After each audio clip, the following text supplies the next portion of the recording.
Olá! Chegou a vez de falar sobre a Rússia, esse país de construções lindas e natureza exuberante, gigantesco, assim como é grande também sua história e sua cultura. A Rússia é o maior país do mundo, com mais de 17 milhões de quilômetros quadrados, cobre mais de 1/9 da área terrestre. É o 9º país mais populoso, com cerca de 144 milhões de habitantes. A Rússia é banhada pelos oceanos Pacífico e Ártico.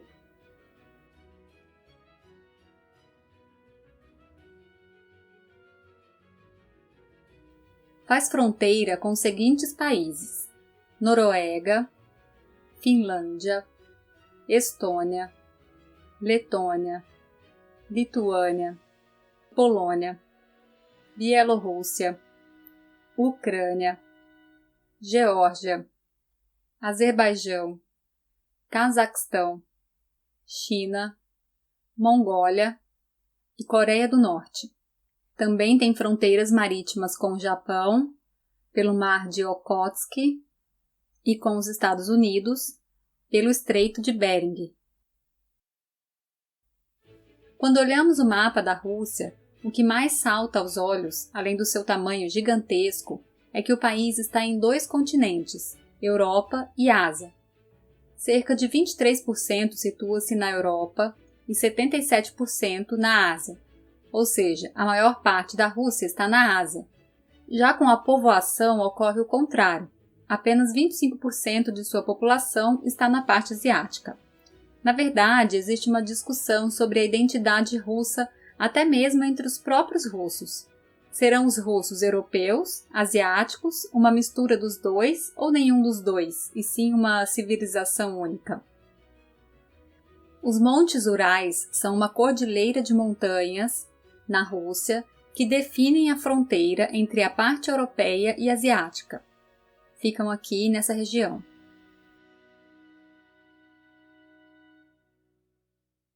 A porção asiática é chamada de Sibéria.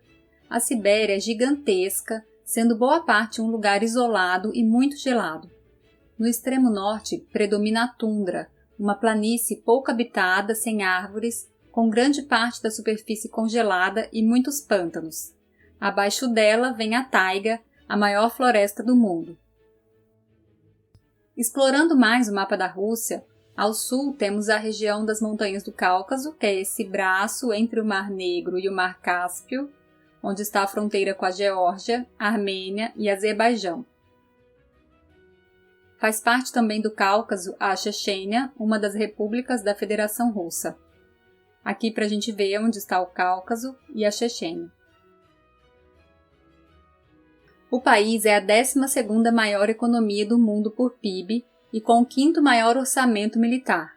É um dos 5 estados reconhecidos com armas nucleares do mundo, além de possuir o maior arsenal de armas de destruição em massa do planeta. A Rússia é membro permanente do Conselho de Segurança das Nações Unidas. A história deu muitas voltas na Rússia. Vamos começar falando da formação do povo russo, que é muito importante saber. A civilização russa sempre foi formada de uma mistura de diferentes culturas, uma espécie de síntese de muitas influências e povos. Antes de ser Rússia, era chamada de Rus Kievana, onde esses povos estavam aglomerados por cidades independentes. Não existia um estado único. Os eslavos eram o grupo étnico predominante da Rus Kievana. Sua capital era Kiev, hoje é a capital da Ucrânia. É interessante saber que tanto a Rússia, quanto a Ucrânia, quanto a Bielorrússia são países de origem única, que é a Rus Kievana. Bielorrússia é conhecida como Rússia Branca, por ter muita neve, e a Ucrânia é conhecida por Rússia Pequena. O príncipe de Kiev adotou o cristianismo como religião oficial da Rússia. A partir daí, o país passou a ter uma relação muito forte entre o governo e a religião. Em 1054, houve o chamado Grande Cisma ou Cisma do Oriente, que dividiu a cristandade em duas, a Igreja Ocidental e a Igreja Oriental. É quando surge a Igreja Católica e Roma se levanta como grande potência religiosa. Então a Rússia vai se alinhar a Constantinopla, por isso os russos são cristãos ortodoxos, e tem como principal representante a Igreja Ortodoxa Russa. É uma cristandade diferente dos cristãos do Ocidente, que são os católicos. Os ortodoxos, como o nome indica, gostam de afirmar que representam as formas religiosas cristãs mais originais e puras que as do supostamente desvirtuado catolicismo romano. Por exemplo, na Igreja Ortodoxa não existe um Papa ou chefe universal. A Rússia de Kiev se desintegrou com a invasão mongol, que se iniciou em 1237. Os mongóis governaram a região da Rússia por mais de 200 anos. Depois desse longo tempo, no século XV, os russos se organizaram a partir de Moscóvia, estado fundado às margens do rio Moscou, e conseguiram finalmente sua independência, expulsando os mongóis. A partir daí, a Rússia passa a ter um imperador, o czar. Em 1547, Ivan, conhecido como Ivan o Terrível, passa a ser o primeiro czar russo, que significa César, ou seja, imperador. Ivan o Terrível teve um longo reinado em que quase dobrou o já extenso território russo, anexando várias regiões ao longo do rio Volga e o sul da Sibéria. Ivan foi quem mandou construir a bela igreja de São Basílio, no centro de Moscou, na Praça Vermelha. Diz a lenda que o imperador ficou tão satisfeito com o resultado que decidiu cegar o arquiteto que projetou a igreja para que ele nunca mais fizesse nada tão bonito. Até o final do século XVI, a Rússia foi transformada em um estado multiétnico e transcontinental. No século XVII, houve a expansão para o leste na Sibéria, e no século XVIII, houve mais expansão com Pedro o Grande. Pedro o Grande, em 1721, declarou a Rússia oficialmente um império e levou as fronteiras ao norte até o Mar Báltico, alcançando finalmente uma saída para os oceanos. Aqui vamos abrir um parênteses e lembrar quais são os países bálticos: Estônia, Letônia e Lituânia, que são banhados pelo Mar Báltico. Os três países pertenciam à Rússia até 1910, quando se tornaram independentes.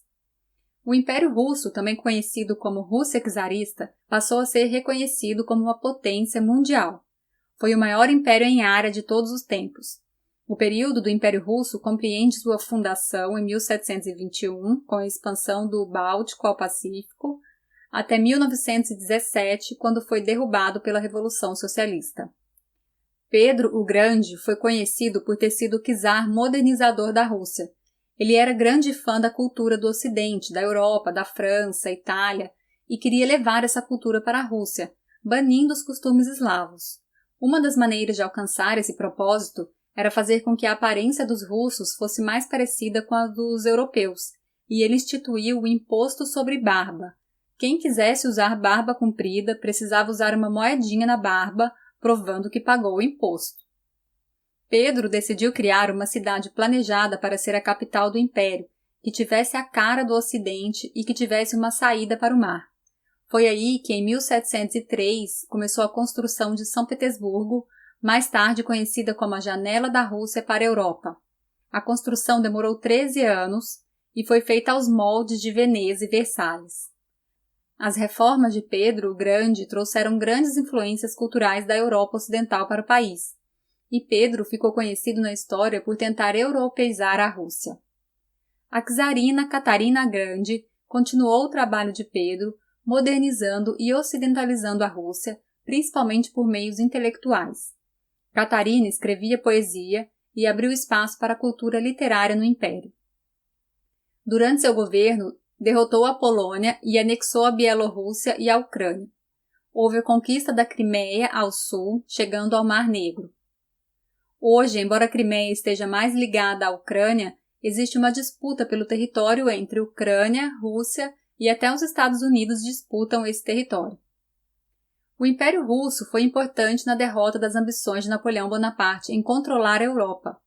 Em 1812, após ter conquistado grande parte da Europa, Napoleão parte para a invasão da Rússia com um dos maiores exércitos da história, composto por 612 mil soldados de vários países.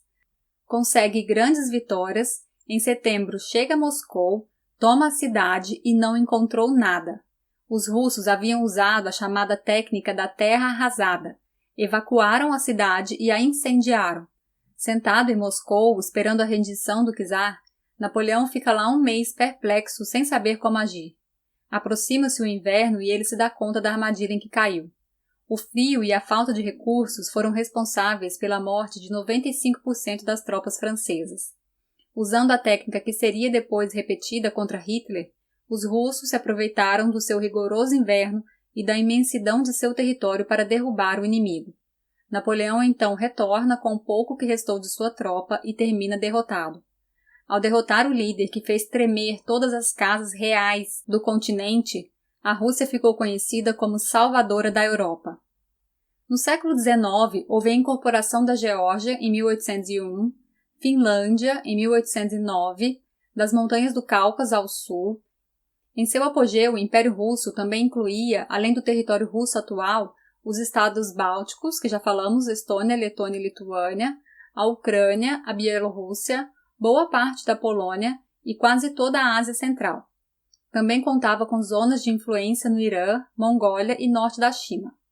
O Império Russo ainda chegou a contar com um território na América, o Alasca, o qual em 1867 foi vendido para os Estados Unidos. A Rússia é marcada por ter sido por um longo tempo um país essencialmente agrário, onde a servidão era praticada em larga escala. A servidão na Rússia era um problema amplo que marcou o país. Teve época que os servos chegaram a ser 70% da população. A servidão na Rússia é diferente da nossa escravidão, porque ela não é étnica. Eram os próprios russos que eram explorados, que eram presos à terra, que não tinham direito sobre a própria vida. Até que, finalmente, em 1861, o czar Alexandre II assinou o Manifesto de Abolição da Servidão. A abolição da servidão foi um marco na história russa e um acontecimento extremamente delicado, feito de forma a tentar equilibrar a situação. Ao contrário da abolição da escravidão no Brasil, ocorrida naquela mesma metade de século, em que os escravos foram deixados ao Deus dará, isto é, sem terra nenhuma, a emancipação russa não apenas libertou os servos, mas propiciou-lhes terra. Por outro lado, para não prejudicar a nobreza, as terras não foram dadas aos servos. Eles teriam que comprá-las através do trabalho e assim estavam novamente presos com dívidas por muitos anos, muitas vezes impagáveis. Logo, a escravidão na Rússia existiu até o século XIX, mas na prática ela ainda existia. Um dos eventos mais impactantes no mundo do século XX foi a Revolução Russa, que derrubou o czarismo, uma monarquia de mais de 400 anos, e instaurou o primeiro governo socialista da história. Vamos entender esse processo. Desde o século XVIII, pelo menos, o Império Russo oscilava entre se afirmar ora como parte da civilização europeia, cosmopolita, iluminista e liberal, ora como expressão de uma alma russa, diferente dos demais povos, de identidade nacional, de tradições culturais e políticas próprias, baseadas na cultura eslava e em uma sociedade autocrática em cujo topo se encontrava a figura paterna do czar. A Rússia chegou ao século XX com muitas contradições. Por um lado, o início de um capitalismo, principalmente com a abolição da servidão em 1861. Por outro, o lado político estagnado em um regime autocrático que não tinha constituição nem parlamento. Até 1905, o sistema político da Rússia czarista não possuía partidos políticos e todo o poder era concentrado nas mãos do imperador. O país se modernizava na esfera econômica, mas seu sistema político era atrasado quanto às necessidades sociais das novas classes que surgiam, como a burguesia, o proletariado e o campesinato formado por ex-servos. Em 9 de janeiro de 1905, aconteceu o episódio que ficaria conhecido como Domingo Sangrento. Uma marcha foi organizada em São Petersburgo para levar mais de 300 assinaturas pedindo melhorias ao czar. Eles marchavam de forma pacífica, sem armas. Um padre estava no comando, e ao chegarem no Palácio de Inverno, o exército do czar disparou contra os manifestantes. Centenas de pessoas morreram. Esse fato causou uma profunda decepção do povo pelo governo. O povo russo tinha, na imagem do czar, um pai que cuidava da nação, um ser respeitado. A partir dessa reação exagerada e inesperada, a monarquia começou a perder seu prestígio e sua queda estava fadada. O episódio Domingo Sangrento é considerado o estopim da Revolução de 1905. A Revolução de 1905 é a primeira de todas, ou também chamada ensaio geral, pois dizem que em 1905 foi um ensaio da grande revolução que viria a ocorrer em 1917. A partir do Domingo Sangrento, os partidos clandestinos surgiram e os movimentos revolucionários tomaram força. O governo foi forçado a realizar algumas reformas, incluindo o direito de liberdade de expressão e a legalização dos partidos políticos. Houve a criação de uma assembleia, a Duma, que quase não tinha nenhuma importância. Entre os partidos havia o Partido Social Democrata de Lenin, que também está dividido, rachados em bolcheviques, a maioria, e mencheviques, minoria. A grande diferença entre eles é que os bolcheviques eram socialistas extremistas, que defendiam uma mudança radical da política e eram a favor de uma revolução armada caso necessário. Os mencheviques eram socialistas moderados, defendiam uma revolução mais branda e uma mudança gradativa, por etapas, assim como propunha Marx. Embora estivessem fragmentados, havia um plano central: tornar a Rússia um país comunista. Aí veio a Primeira Guerra Mundial, que piorou tudo. A tensão entre os czares e os revolucionários vai realmente começar a se intensificar a partir da Primeira Guerra Mundial. Na guerra, o Império Russo se uniu à França e à Inglaterra contra a Alemanha e a Áustria-Hungria. A participação russa na guerra foi desastrosa, sofrendo graves derrotas para a Alemanha. As derrotas sequenciais desgastaram bastante a imagem dos czares. Claro que tem outros pontos, mas a Primeira Guerra é o ponto definitivo para começar a Grande Revolução. Uma das consequências da guerra foi a fome. Os agricultores estavam todos no fronte. A produção agrária da Rússia estava devastada. A população, passando fome, pedia a saída do país da guerra. Então, esse cenário todo de insatisfação popular com a autocracia do czar, fome e principalmente a insatisfação com a guerra faz explodir a primeira revolução de cunho socialista marxista, a Revolução Russa. A Revolução Russa foi um processo longo que durou anos, no qual ocorreram várias batalhas e lutas que, ao final, implantaram um regime socialista na Rússia e, em seguida, a transformou na União Soviética. Foi realizada em fases, começando em fevereiro de 1917, passando por outubro de 1917. Na Revolução de Fevereiro, acontece a queda da monarquia do czar Nicolau II, que foi o último imperador russo, e na Revolução de Outubro, os bolcheviques tomam o poder, iniciando o regime socialista. O processo revolucionário finaliza com a Guerra Civil, que foi de 1918 a 1922. A Revolução de Fevereiro é o primeiro capítulo da Revolução Russa. Membros do exército que já estavam insatisfeitos com a guerra e conselheiros do czar pressionam o czar para ele se afastar para que fossem instituídas reformas. Neste momento, Nicolau abdica e no lugar do czar entra o governo provisório fraco. Nicolau abdica porque se recusa em flexibilizar a monarquia, mas ele sai do trono com a esperança de voltar. As mudanças ainda não são realizadas nesse momento e não houve alteração no quadro social. O país continuava a sofrer queda na economia em função da participação na guerra. Ressurge nesse momento Vladimir Lenin, líder dos bolcheviques, que entra com um discurso de paz, terra e pão, prometendo que em seu governo a Rússia sairia da guerra e acabaria com a fome. Lenin é quem organiza a revolução e os revolucionários que até então estavam desorganizados. A insatisfação, aliada à atuação dos bolcheviques, faz eclodir a Revolução de Outubro. A Revolução de Outubro seria o segundo momento da Revolução de 1917, também chamada de Revolução Bolchevique, que, comandada por Lenin, foi a revolução propriamente dita, mais forte, mais violenta. Foi a revolução de verdade, em que se reestrutura completamente as bases políticas e sociais da Rússia. O marco inicial da revolução foi a invasão do Palácio de Inverno pelos bolcheviques e pelo exército. As tropas entram armadas no palácio, como mostra nessa foto. Essa é uma das únicas fotos desse dia. Derrubam o governo provisório e os bolcheviques assumem a liderança. A primeira medida que tomam é retirar os soldados da Primeira Guerra, como haviam prometido. Em novembro de 1917, a Rússia é proclamada uma República Socialista Soviética como o primeiro Estado soberano socialista do mundo. A Revolução Russa abalou não apenas o país, mas o mundo todo. Afinal, inaugurava-se a primeira sociedade pós-capitalista da história. Era um fato inédito e modificaria a estrutura global.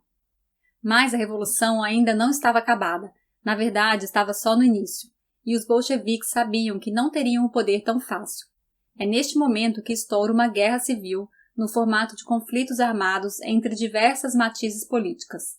Anarquistas, liberais republicanos e até tropas estrangeiras lutaram pela disputa do poder na Rússia. Os bolcheviques organizaram o Exército Vermelho. O Exército Branco era a oposição anticomunista formado pela Cavalaria Real, que queriam a restituição da monarquia. As tropas de apoio estrangeiro também querem a volta da monarquia, afinal, monarquia sempre defende monarquia. Existia ainda o Exército Verde, que eram os camponeses armados. O Exército Negro eram os anarquistas.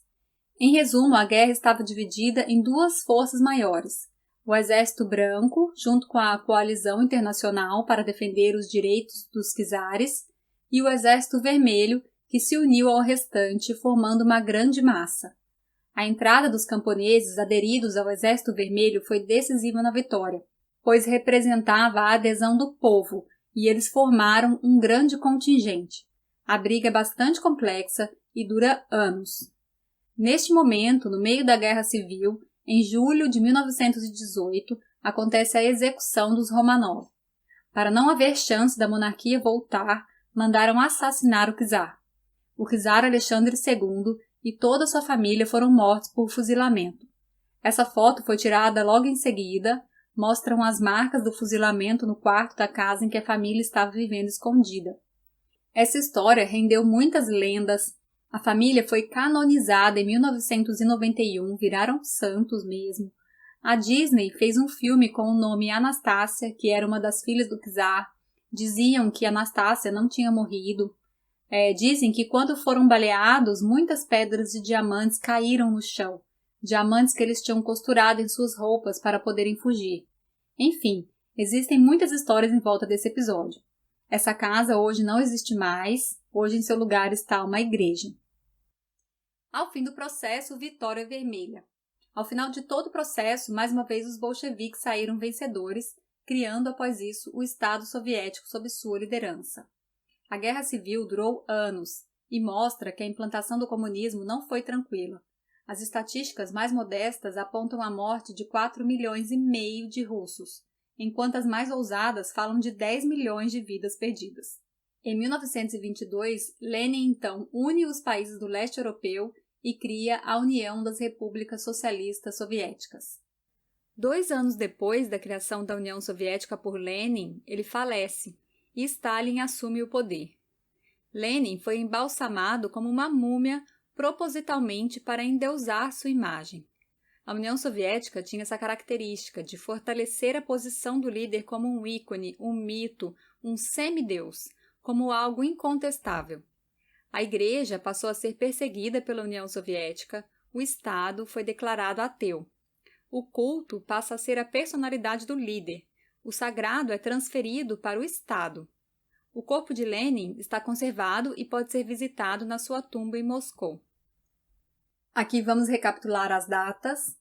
Em 1905 acontece o Domingo Sangrento e após esse episódio a Revolução de 1905, ou também chamada Ensaio Geral. Em 1914 é o início da Primeira Guerra Mundial. O papel da Rússia na guerra é um desastre.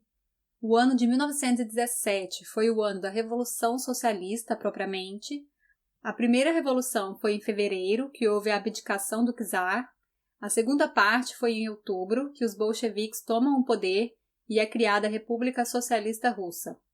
Em 1918 tem o início da Guerra Civil, um processo que dura até 1922, quando há o estabelecimento do socialismo e a criação da União Soviética. O processo da Revolução Russa é muito extenso e complexo. Para quem quer aprender mais, o melhor livro publicado no Brasil sobre o assunto é A Revolução que Mudou o Mundo, do brasileiro Arão Reis. Traduz bem o que aconteceu nesse período e traz uma visão interessante para os brasileiros. Em 1939 é o início da Segunda Guerra Mundial. Logo no início da guerra, Hitler e Stalin assinam um tratado de não agressão.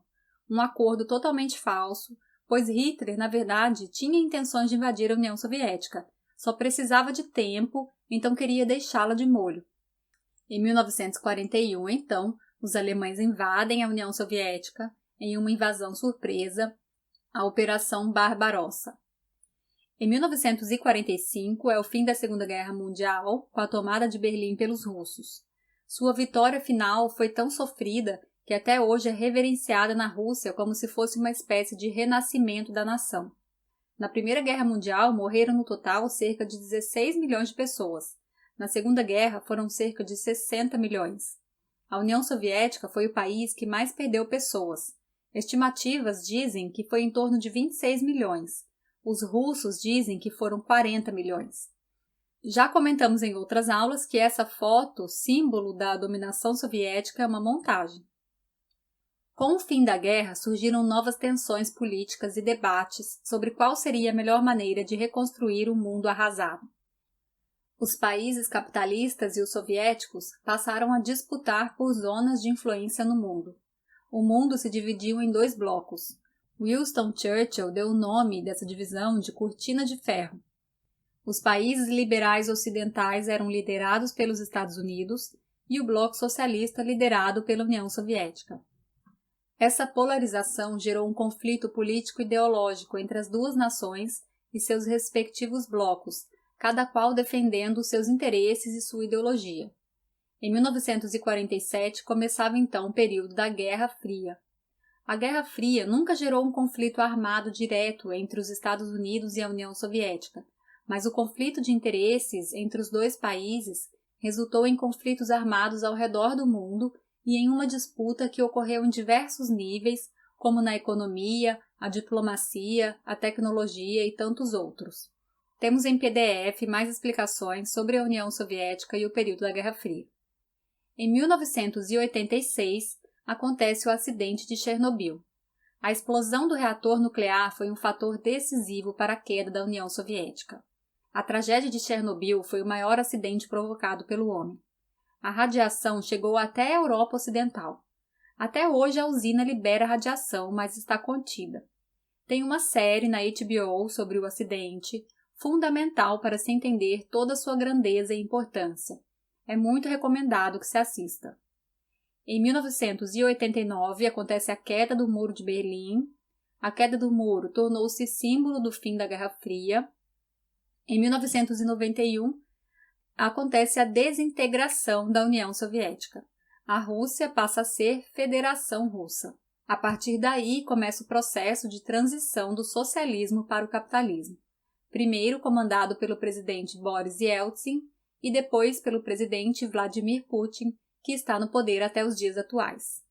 Não deixe também de ler o PDF sobre a Federação Russa. Aqui, para a gente fechar e recapitular as datas, em 1922 foi criada a União Soviética por Vladimir Lenin. De 1939 a 1945, a Segunda Guerra. Após a Segunda Guerra, em 1947, iniciou-se a Guerra Fria. Em 1986, o acidente de Chernobyl, que é um símbolo da decadência soviética. Em 1989, acontece a queda do Muro de Berlim, fato que marcou o fim da Guerra Fria. E em 1991 é o fim da União Soviética.